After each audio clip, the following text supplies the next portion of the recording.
বানাবো ব্রেড বাউন দিয়ে, এই যে পাউরুটি দিয়ে আমি স্যান্ডউইচ বানাবো। তার জন্য এই নিয়েছি বেসন।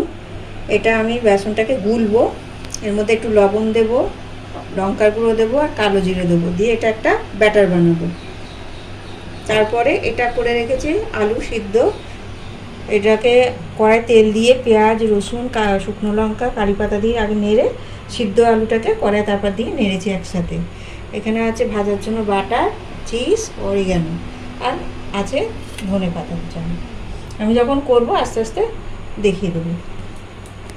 আমি এবার বেসনটাকে গুলছি, সামান্য লঙ্কার গুঁড়ো দিলাম, একটু কালো জিরে দিলাম, এবার আমার আন্দাজ মতো একটু লবণ দিচ্ছি।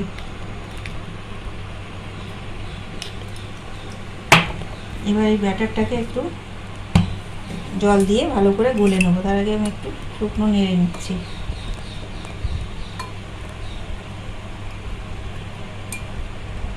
এবার আমি জলটা দিয়ে দিচ্ছি।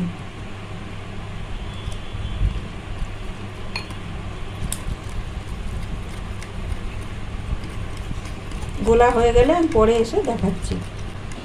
আমি এবার গ্যাসটাকে ধরাচ্ছি। এবার এর মধ্যে আমি মাখন দিয়ে দিচ্ছি।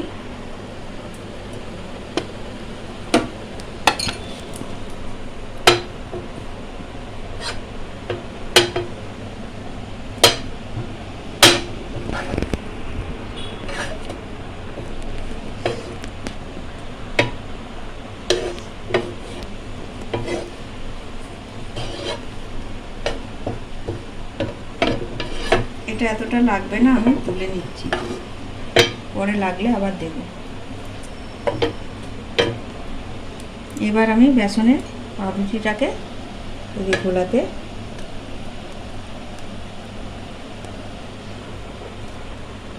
একটা দিলাম,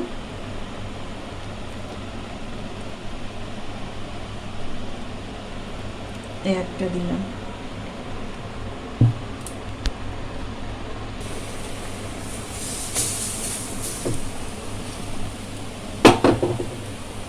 আমি এই উল্টে দিয়েছি। এক পিঠ ভাজা হয়ে গেছে, আর এক পিঠ ভাজার জন্য দিয়েছি।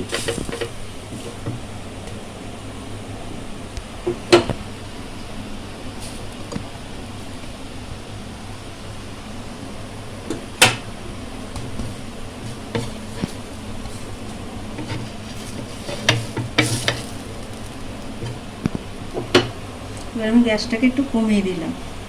এবার আমি দেব এই যে আলুটাকে কড়াই নেড়ে রেখেছিলাম, এই কড়াটাতে এই আলুটাকে এবার পাউরুটির মধ্যে দিচ্ছি। আমি হাত দিয়েই দিচ্ছি, আমি হাত পরিষ্কার করেই নিয়েছি।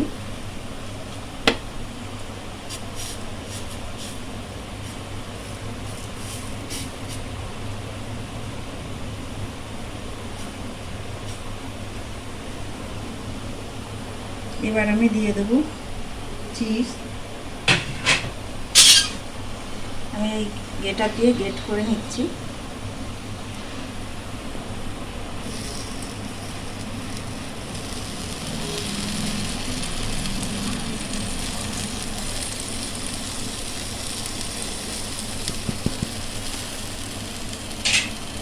এবার আমি দিয়ে দিচ্ছি অরিগ্যানো।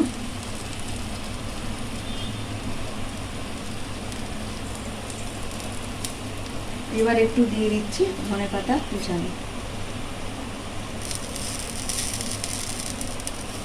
এবার আমি এই আর একটা যে পাউরুটি আছে এটাকে আমি এর উপরে তুলে দিলাম।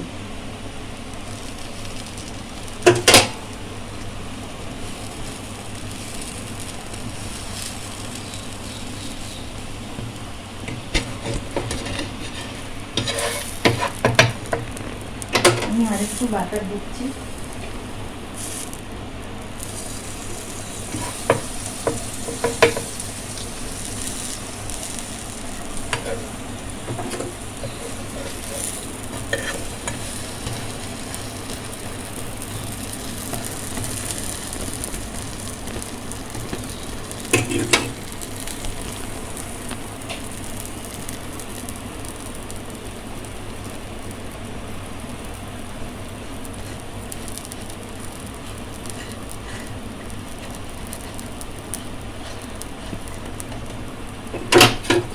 এবার এটাকে ভালো করে এপিট ওপিট করে ভেজে নিচ্ছি।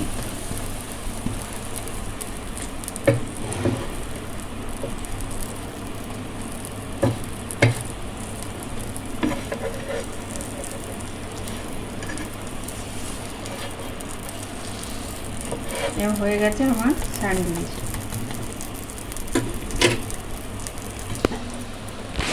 নামিয়ে নিচ্ছি।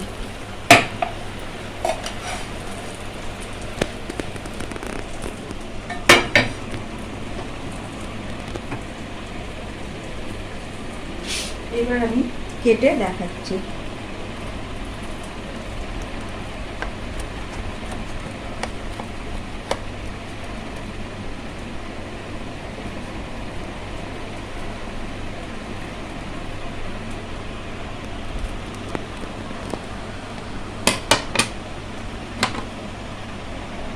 এই যে আমার স্যান্ডউইচ।